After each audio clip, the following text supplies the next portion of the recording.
Professor Junmaker is one of the most respected international experts in the field of gifted education. She coordinates master's, specialist, and doctoral level degrees in gifted education. She has been active in several organizations and served as chair of various gifted education committees in organizations. Her publications relate to the development of talents in exceptional children, curriculum development for the gifted, teaching models in education of the gifted, education of disadvantaged gifted students, and alternative assessment of gifted students. Her current research and development interests are related to perspective and in finding gifted students from underserved groups. She is principal investigator of the Discover Projects, a series of research and development projects funded by governmental agencies. Professor Junmaker has honored our Congress as a special guest. I am inviting Ms. Junmaker to the stage to make her presentation called Solving Real Problems, a way to engage gifted students and other students in authentic learning.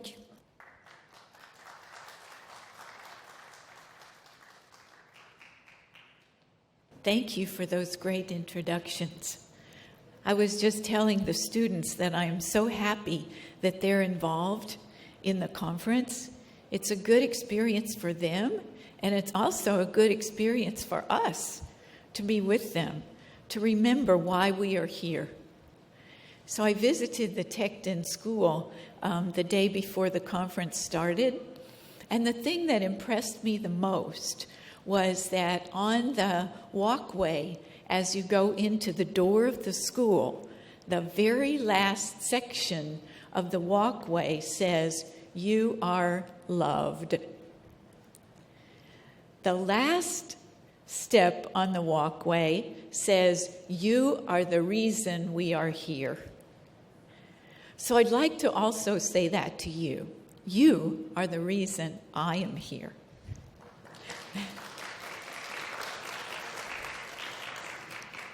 And your students are the reason I'm here. When I was 8 years old, I had a very significant dream. And in that dream, I saw that there were children being put into boxes. They were being tied up with these beautiful bows, and some of them were these like prison boxes where you had a lock on the door and you couldn't get out. So in this dream, I went around to all of these adults and said, "You're putting them in boxes. You have to stop." And so I would pull on the women's skirts, and I would pull on the men's trousers, and I would say, "You've got to stop putting them in boxes." So the next morning after that dream, I was crying, and I told my mother, they wouldn't listen. They were putting those children in boxes, and they wouldn't listen to me. So she said, "When you get older, people will listen." So I kept that in mind. And again, that's the reason I'm here. And I hope that I can say something that might help you, and that might help the children that you teach, and the teachers that you teach. So I'd like to begin by talking about my beliefs about what is giftedness, because that really forms the background for what I'm doing. So I have defined giftedness in a different way from a lot of people. And I'm saying that the key element, I'm not saying the entire, but the key element in giftedness or high competence is the ability and the desire to solve the most complex problems in the most efficient, effective, ethical, elegant, or economical ways. Notice that I've said "or," because something might be effective but not economical. And so we need to look at the criteria that we're using to judge our solutions. Another aspect that I think is very important is that giftedness or high competence is present in equal percentages in all races, cultures, ethnicities, economic levels, and countries. It's also present across all individuals with physical and mental challenges. This is a key point. How that giftedness is expressed may be very different across those people. So we need to look at many different ways to discover giftedness and many different ways to serve them. So I'll go now into what I consider to be my overall theory and way of looking at things as a result of about 25 years of doing research on how to identify and serve gifted children. This model I sometimes lovingly call the Women of Four Continents model, because I started it along with Usani Anaruthwong from Thailand. So there you have America and Asia. Then we added work with Belle Wallace from the UK. So then we added Europe. And then we started working with Leona Kronberg from Australia. So there's the fourth continent. So what we are saying is that this white light that comes into the prism on this side is that desire, that interest in something. So that's your passion. What do you want to do? What do you care about? So that's the white light coming into the prism, and that white light then activates abilities. So we're also saying that there are certain general capacities like creativity, memory, intuition. Remember, it's a women's model. I think men have intuition too. They don't always recognize it or honor it as much as women do. Metacognition and reasoning or logic. So all of these general capacities are important across these specific human abilities. And so one of the things I want to point out here is that these abilities are very similar to, but different from, Howard Gardner's theory of multiple intelligences. So we have social rather than interpersonal, emotional rather than intrapersonal, and we have, for example, auditory rather than musical, because auditory is broader than musical. Auditory includes poetry and the ability to put rhymes in poetry. We also have included mechanical technical, because we found that the spatial abilities that he describes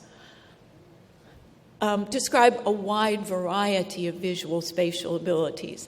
And very often, the students who are really good at the artistic aspect of visual spatial are not so good at the mechanical technical, and vice versa. So we really believe that mechanical technical is a different kind of ability. It's certainly spatially related, but it also includes logical, mathematical, and other types of abilities. You'll also notice the very last one there that's probably the most important, and that's the spiritual. Howard Gardner and I have had many arguments about whether there is a spiritual intelligence, but I totally believe there is, and that that's an important part of all of us as human beings. And I'm not saying religious, I'm saying spiritual, the soul, paying attention to that aspect of who we are. Just one little story. I was asked to write a chapter for one of Howard Gardner's books. And I wrote it about my experience with Native American people and about how much they valued spiritual intelligence and how to them it was the major intelligence. He wouldn't publish my chapter. So I had to rewrite it. But I did republish the ideas in Gifted Education International in an article on developing spiritual abilities. So I had the last word, in a way. Okay, so that's the basis for a lot of this work. So over the years, I studied and have written books about curriculum for the gifted. And so I came up with a number of principles that came from the literature and came from research. And I've been attempting over the years to develop and find teaching models that either alone or in combination could cover all of those principles. So I worked for a long time with the Discover model, and that was great, but it wasn't practical. So then I started working on 2 other models, and finally decided that we could combine all 3 of these models and cover all of those teaching principles. So we call this model Real Engagement in Active Problem Solving. It combines 3 different models that are what we call evidence-based. And those models all have problem solving in common. So, for example, Discover and the Prism have problem types, and they also have multiple abilities. Task, which is thinking actively in a social context, is a problem-solving process. So it's a step-by-step process that's followed. Problem-based learning, as you may be familiar with, is a model in which we identify real-life problems and the students work on solving those particular problems. Okay, so all 3 models have problem-solving as a common element, but they all have differences that add to the teaching as a whole. So one of the things I want to say at the very beginning is that we have a lot of different ways, a lot of different structures for serving gifted children. We have special schools, we have special classes, we have what we call pull-out programs in which the students are taken out of their classrooms and served in a special program. We have what we are lovingly calling push-in programs in which the special teacher goes into the classroom and serves the children. We also have models in which all children in a classroom are served in ways that are good for gifted kids. So I'm not going to get into that debate about which is the best program, which is the best type of program, because I honestly don't believe there is one type of program that's best for everybody. I believe we're so different culturally and individually, and level of abilities, types of talents, that we need to have a variety of programs. So we wanted to choose or develop a model that could be used in a variety of program settings. And we know that this particular one can, because we are, in fact, using it in a lot of different places and in a lot of different types of programs. So now you're probably saying, what in the world is this model? So I'll start with the idea of problem solving. So we have taken, over the years, the idea of Getzels and Csikszentmihalyi, who were researchers in the development of creativity and looking at levels of creativity. And the fact that they're saying there are a number of types of problem situations that range from closed to open, and that those types of situations have 3 elements in common. They have a problem, they have a method, and they have a solution. And how open or closed those problems are is dependent on how much information is given or known by the problem solver and the person who presents the problem. So I'm going to give you 2 examples, and I'll give them to you from our math assessment, because that's the easiest to see. So the first type of problem, the presenter and the solver know what the problem is. They both know what method is supposed to be used to solve it, but the problem solver is supposed to find the right answer, the answer that's correct according to the person who gave them the problem. So here's an example from elementary math. 4 plus 7 equals 11. So there you have, the problem is clear. You're supposed to use addition and find the right answer. Okay, somewhere down here, for example, is the problem is known, but there's more than one method and more than one solution. So an example of that from our math assessment is if you give a person 3 different numbers and ask them to write as many problems as possible with only those 3 numbers. So you have more than one method and more than one solution. The last one I want to show is this one, in which the problem itself is known, but the presenter and the solver don't know the method. So in other words, there are many methods, unlimited, and there are many solutions. So here's an example from math. Write as many problems as possible that have 10 as the answer. In that particular question, there are as many methods as there are people, probably, and there are many possible solutions. So if you think about this, when you're assessing a child and you give them this type 1 problem, all you know about that child is, can they solve that one problem? Do they know 4 plus 7? But if you were to give them this problem, you would know, do they understand addition, subtraction? And look at this child's example. She has a logical strategy for generating her answer. She goes 1 plus 9, 2 plus 8, 3 plus 7, and so on.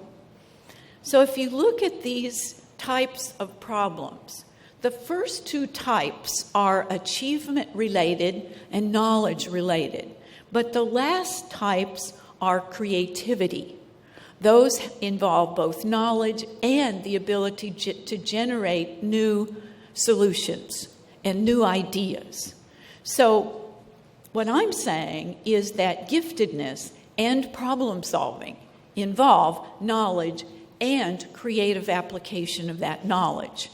So we need to have methods in which we can develop all of those types of problem solving, as well as how can we find children who have the potential to be good at solving all of those types of problems.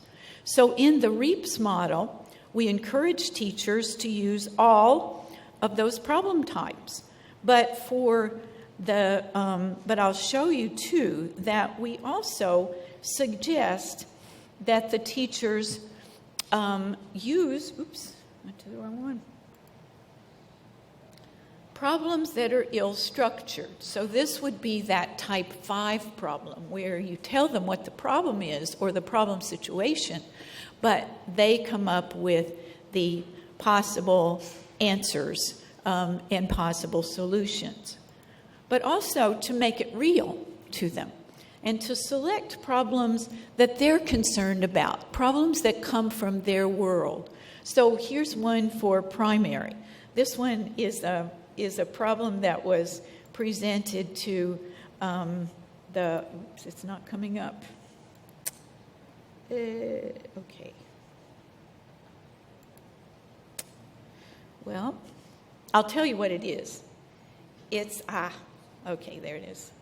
It's the chicken problem. So, should we have cage-free chickens, or should we have chickens that are kept in cages?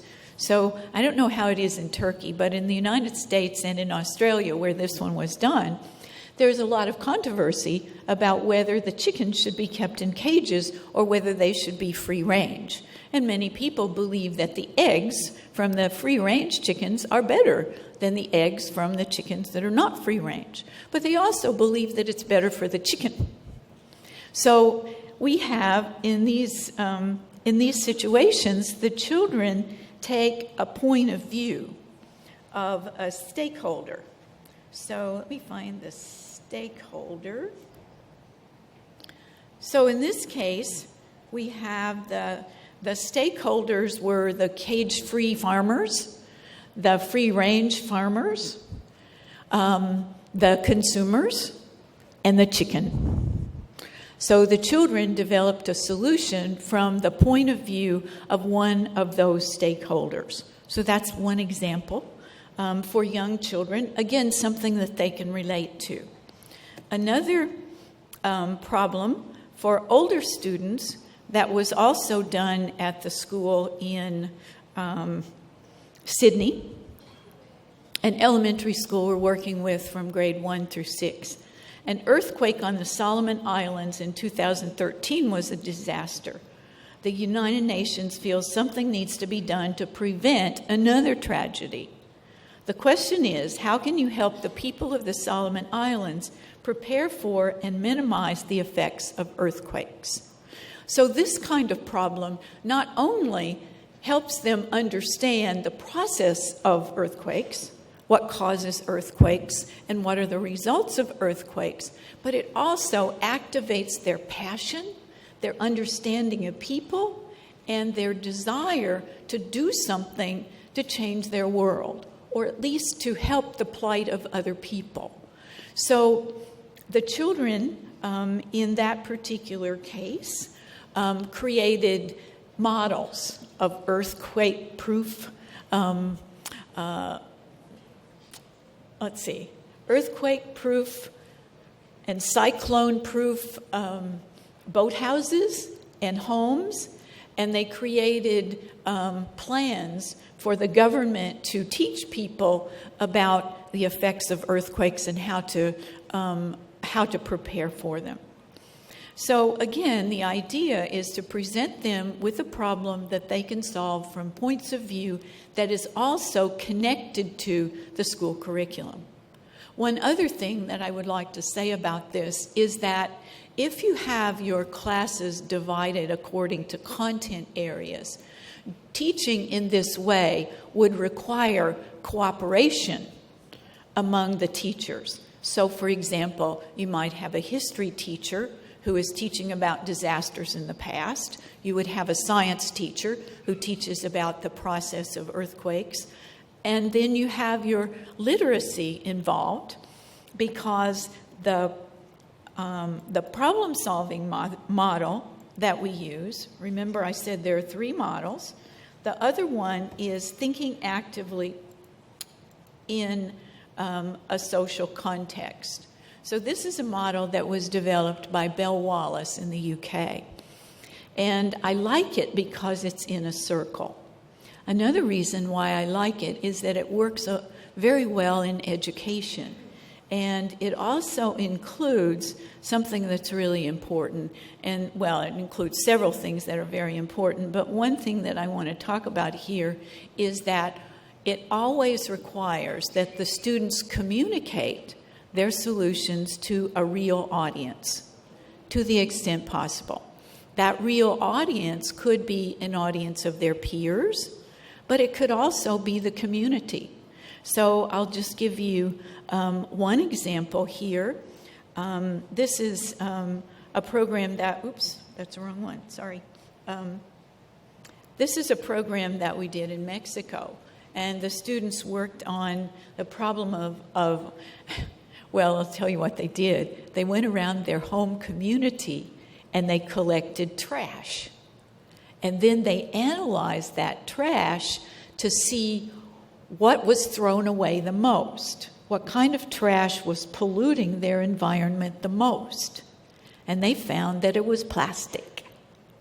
So they created possible solutions for the community to minimize the amount of plastic in their environment. And when they developed their solutions, they presented them in this setting to the entire community. So those children's self-confidence has increased tremendously from being able to present their ideas to the adults in their local community and to feel like they are having an impact on their world. So an important aspect of, let me just check the time. So I have, how much time left do I have, Zeki? Huh? Oh, I have 25 left? Ah, wow. Okay. So I can slow down a little bit and maybe tell you more. Okay. So there are a number of ways that the students can communicate. And so as I was saying, you could get your English teachers to have the students develop their solutions in English, if that's what they're learning. We could have our students presenting in Spanish, but we can also help them learn technology skills, like how to do better PowerPoint presentations. And I'll just tell you, mine's, some people always ask me, is this a website that I'm showing you? No, it's not a website. It's all done in PowerPoint, and you can do it too. It's all done with hyperlinks so that you don't ever have to close your presentation so that you can go backwards. Okay, last of my advertisement. So back to the model. What I've seen a lot is that when the children become so passionate about the problem that they're trying to solve and wanting to communicate that solution to other people, they get really creative and they develop some things that you would perhaps never think they might do. So I want to show you a movie that was created by a third grade student. And this was a student who was studying about plastic in the ocean. We showed them the movie called Bag It. And it's really, it's a totally accurate picture of what's happening in our oceans, in that large gyre where there's so much plastic. The fish are eating it. It's causing poison in their body, and then we eat the fish, and then we get the poison in our bodies. So she wanted to find a way that could be, that could get her message across in a simple and effective way.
Another thing that I'd like to talk about is, so what happens when this kind of teaching model is being used? And just a little bit about where we have been using it. We started working with a group of Korean teachers, and the first was actually a Turkish person, was a part of our team, Ursak, who is a professor at Anadolu University. Was one of the first people who worked with us on it, and we worked with a group of Korean teachers. And they implemented the REAPS model in several schools, elementary and high schools in Korea. And we started thinking of, this just might work. And then our next project was in the Navajo Nation in Arizona, in middle school, because we wanted to go from a culture like Korea to a very rural area with a completely different kind of population. So we did some work with the Navajo teachers. And then the next thing was to say, okay, well, how can we go lower than that? So can this work with younger children? So then we started working in a third grade classroom in Tucson.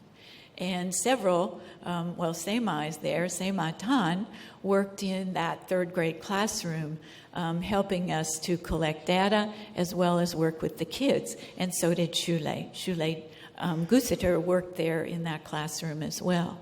So it ended up for me as a professor being a way to combine services to children, services to my doctoral students, research on the model, and trying out the model in a real and practical setting. Because to me, to be a professor and just to think about something is not enough. I have to know that what I've created is going to help those kids get out of those boxes. And to help other people stop creating thinking boxes for kids. Okay, so that's the whole idea. So what kind of research have we done? Just a little bit about what we found in Tucson. So 2 teachers for 5 years, one for 5 years, the other for 1. And they were in general education classrooms that included gifted students, 15 to 51% over the 5 years, and many who were identified for special education. Different students participated each year, but one year we had the great fortune to have the students for 2 years in a row. So what we did was pre and post multiple choice tests of science content, pre and post concept maps of science content, and I'll show you just a little bit about concept maps. Interviews with teacher and 6 students. And then we observed the students in the classroom. So what are some of the things we found? The students drawing. Most of the students drew themselves in student-centered activities. It's me doing a science project. I'm a student and the bubbles show the vinegar is being boiled. There's fire. I love drawing. I love science. Their answers to the question. And this was a comparison, the first one, comparison of this year's science to the previous year's science. It's a little more higher in level and it's harder to do. There's a lot more building and ideas. And the top one, I like building models because you can get to think and have a bunch of ideas. The last one, this year we had a harder experience building models. We did a lot of model building for their solutions and for understanding the nature of the problem, which I really like, but it's hard. You have to make an idea, choose which idea you're making, do the idea, and then you have to write about what you learn. So the other thing we found is that a multiple choice test isn't enough. What happens when we give multiple choice tests with gifted children especially is that they might get all of the answers right on the pretest. And then if they make a mistake and get even one item wrong, it looks like they regressed, when really they didn't. And the other thing about multiple choice tests is that sometimes the students are reading more into the test than what you're actually trying to test. So we experimented with concept maps. A concept map before the unit and a concept map after the unit. So a concept map, let me just show, those are pre-concept maps. And then you can easily actually see the difference between the pre and the post. So basically, the students had more concepts that they could connect. They had more accurate understanding of the connections among concepts. And they also could connect different sections of the maps. In addition to that, they organized their knowledge in more hierarchical ways. So just an aside, one of the things that researchers have found is that experts in a particular discipline have more complex and differentiated knowledge structures than people who are novices in the field. So what we're doing with concept maps is we're assessing their level of expert thinking and level of expert knowledge. So we have found that we can use concept maps anywhere from grade 1 through high school. In fact, we're also using concept maps as one of the tools for identifying giftedness. And I'm just looking at Seema there because she has scored a lot of concept maps. One of the other things I want to say to you is that many people will say, methods like REAPs are not going to help our kids pass their exams. Not true. They learn and they remember what they learn. So here's an example from an elementary school in Tucson that we started working with. We started in 1993. And we started looking at their achievement test scores in 1997. So we worked with all of the teachers at this school. In 1997, the average, so this is a low-income, low-achieving school. The average achievement was 18 to 20th percentile. That's way below average. But by the time 2000 came around, which is us working with them for 4 years, the average achievement was 62nd percentile. Now that's a lot of growth. And this is the kind of program that's active learning, that's encouraging all of the students to do problem solving. So you can enhance children's achievement, and they can do better on the exams when they're learning in these ways. Okay, so one other thing here, just a little bit about the project in Sydney. So in the project in Sydney, which is for grades 1 through 6, the first part of the approach was to say we wanted to have some experimental teachers and some comparison teachers. And we would compare the classrooms in which REAPS was being done and the classrooms in which it wasn't. So we did that for 1 semester. And I was telling Zeki, I got an email from the principal saying, June, I hope you don't hate me, but we've decided to do REAPS in every classroom. So I know we've messed up your experimental model, but we like it so much that we want to do it in every classroom. So we had to change our experimental approach, which is fine, because I would rather the children have the services than me to have the data. So here are some of the things that we found. Again, we interviewed the children, but I'll just look at the instruments.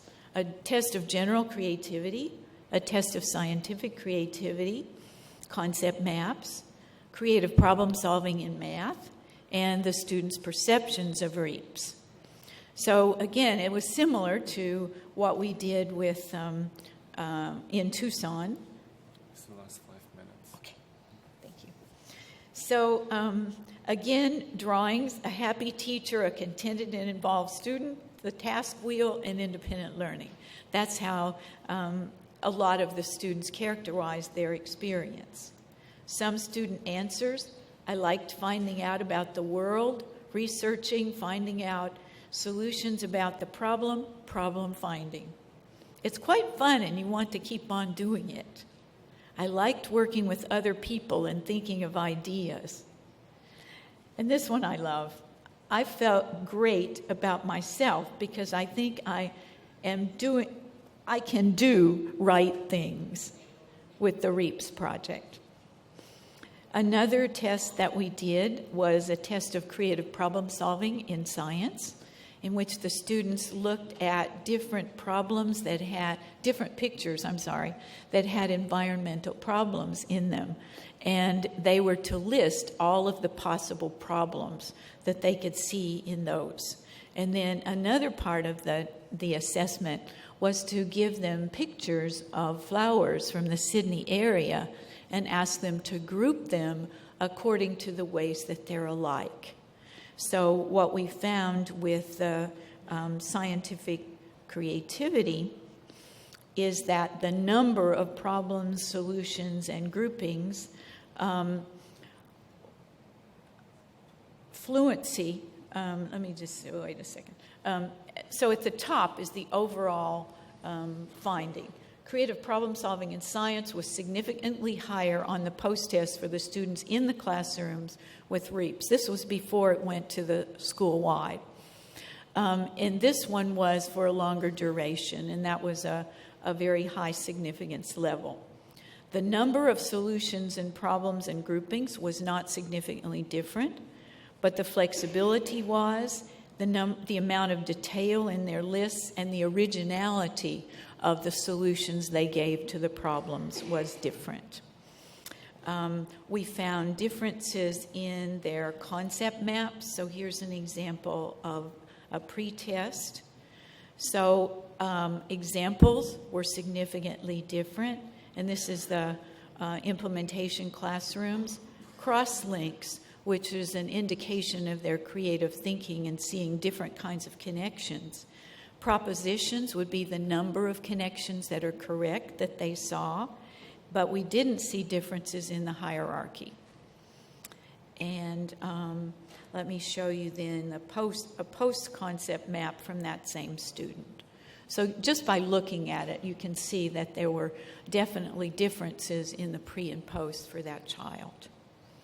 So I would just like to end my presentation by, again, thanking you so very much for inviting me, and to just tell you that if there is something that I can do to help you in your process of serving gifted children, I'm very happy to do that.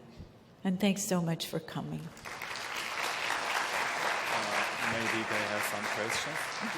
Okay. Evet, sorular alabiliriz. Konuşmacıma soru sormak isteyen izleyeceğimiz varsa. Mikrofon.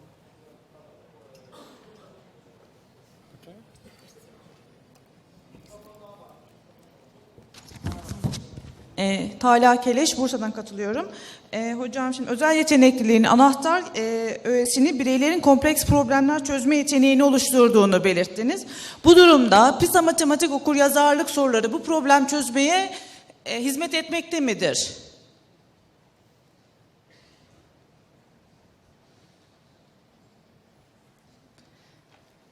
I'm not sure I totally understand your question. PISA program for international student assessment.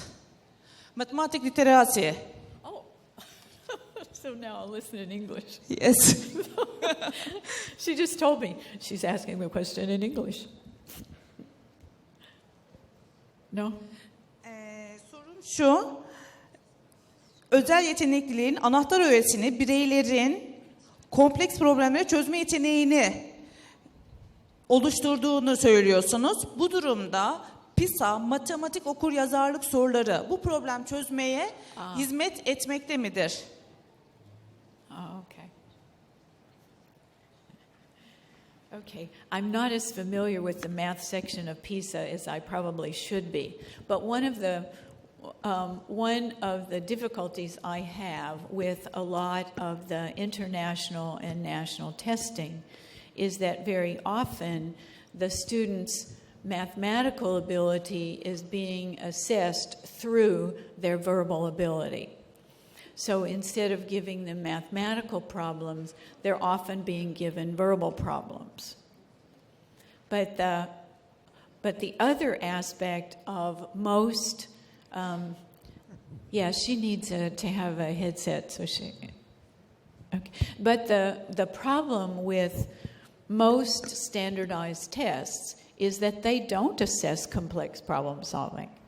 They don't assess the creative problem solving. However, there is hope. When I was in Paris last month, I spoke with Dr. Todd Lubart at the University of Paris, and he said that PISA is now including tests of creativity in science, math, language, and Science. Yeah, so I think the combination of the usual PISA tests and these tests of creativity can, in fact, be good measures of both simple and complex problem solving. Thank you.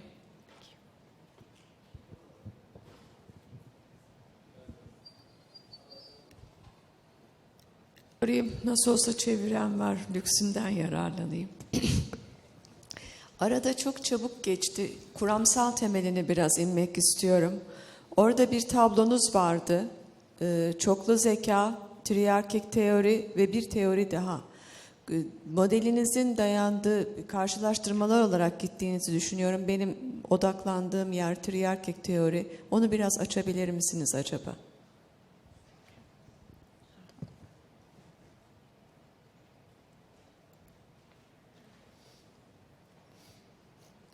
So the theories that have influenced my work are Howard Gardner's theory of multiple intelligences, Robert Sternberg's triarchic theory, and then our list of characteristics of gifted learners. So in looking at Sternberg's triarchic theory, so he says that there are 3 types of intelligence. That there's analytical intelligence, and he's actually changed the names of these from analytic to analytical, synthetic, which he's now calling creative, and practical, which still has the same name. So what he's saying is that a person could show giftedness in any of those 3 areas, and also that most of our tests are assessments of the analytical type of ability. So we're missing the creative or synthetic and the practical. But to be successful, an individual really does need all 3 types of intelligence. So we have to have the ability to gather the information we need and to analyze it and decide which information we have is good or useful and which information is not. We also need to analyze it from a number of different points of view. But we then need to take our knowledge and apply it to the situations we encounter and to come up with new solutions, because in a lot of the things we've tried don't work. And so we have to try new ways of doing them. So applying that information in new ways. And then the practical intelligence is necessary because we need to put those ideas to work in the real world. And that just knowing it and having the ideas is not enough to be successful. So, for example, it could be that, let's say that I tried to be an engineer. Well, maybe I would have the knowledge and maybe I would have some creativity, but perhaps I wouldn't have a clue about how to make a machine or how to evaluate one that I saw. So again, the idea is that we have to have the practical ability to apply our understandings and our creativity to the real world. The other thing about Sternberg's theory is that he defines intelligence as developing expertise. So he and a lot of others right now are saying that IQ is not stable and fixed. Or I should broaden that and say they really don't talk that much about IQ. They talk about intelligence. And they say intelligence is not fixed. Intelligence changes over a period of time. And they're talking a lot about the development of expertise. The theorists, Erickson and colleagues, have found that it takes 10,000 hours of practice to really become an expert. So I'll just apply that to myself. So I'm writing a manuscript, and my students say to me, "I can't believe you wrote that so fast and that it's so good." So I say to them, okay, I have written for 10,000 hours over my career, but you haven't yet. So it's a way to help people understand that you don't become a sudden expert, that you really have to work at it and apply yourself to be able to become that expert that you might want to be. And that's really Sternberg's point of view, as well as a number of other researchers. Thanks for the question.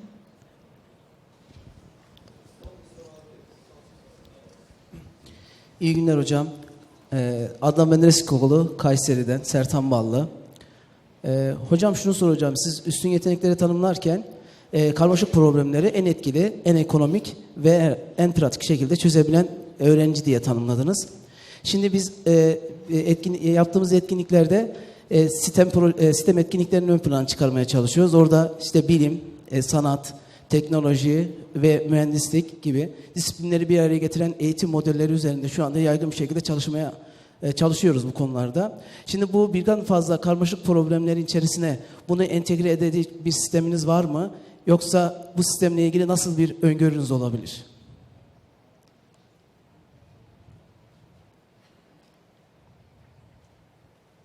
Teşekkür ederim.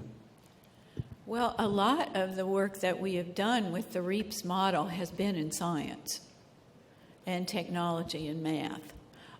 So I can give you perhaps one of the best examples I could give you is an assessment that we've recently developed.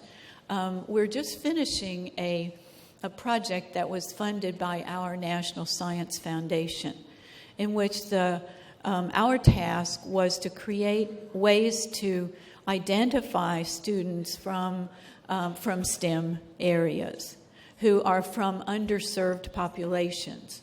And the idea was to identify these students and then place them in a special program at the university where they would be able to work in the laboratories with scientists. So we're talking about high school as well as, a high school program as well as identification. So the easiest way for me to explain what we would do to identify the students is to really show you this example.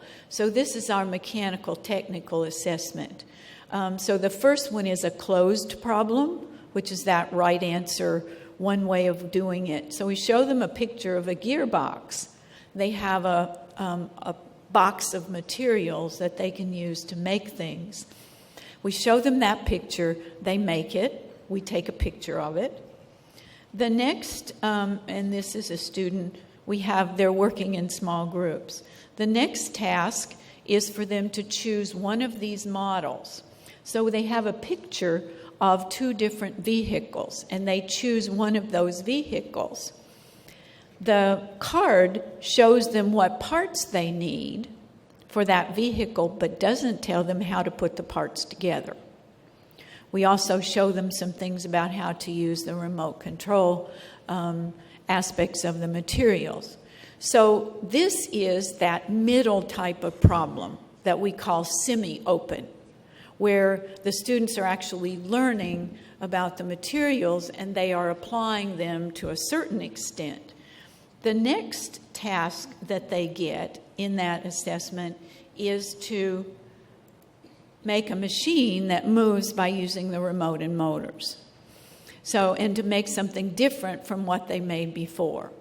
So we watch the students, we interview them about what they made, and we take pictures, and they actually try out their machines to see if they work. So we look at things like the complexity, the stability, how they use gears, how they use various aspects of machines. So this is one part. The other kinds of assessment would be life science, where they're doing, let me just find the naturalist. So in the naturalist, they would be doing groupings of either insects or flowers. They would make their groups, and then they would make a diagram, a flow chart, or an illustration, a representation of an ecosystem, including living and non-living plants, interactions, dependent relationships. And so they put together their materials and make their ecosystems. We interview them about their ecosystems. And then we also, for those students, we have a math assessment that includes, let me just go, the easiest way for me to show this, the easiest way is to close this and go here. So to go on to math, what we've done there, here's a closed problem in math, just basically computation. A more open-ended one, here's the type 6, which was developed by Ursak, a Turkish person. Using the graph below, write as many problems as you can that are appropriate to the graph. Then solve all the problems you've developed. And actually, Sema did a lot of grading of this one too. So this really distinguishes the students, whether they are just able to solve a problem they're presented with, or whether they can actually have a higher view, a more complex view of problem solving. And then the programs, we have the university-based program where the students go on campus, they choose a lab where they want to work, and they work with either the scientist or a graduate student. But then they also have REAPS programs in their high schools. And they continue doing the research that they started in the labs of the scientists, or they choose their own individual investigations that they're going to do in whatever area of science and math and technology that they're interested in. Sayın Profesör Doktor Cumhurbaşkanı teşekkür ederiz.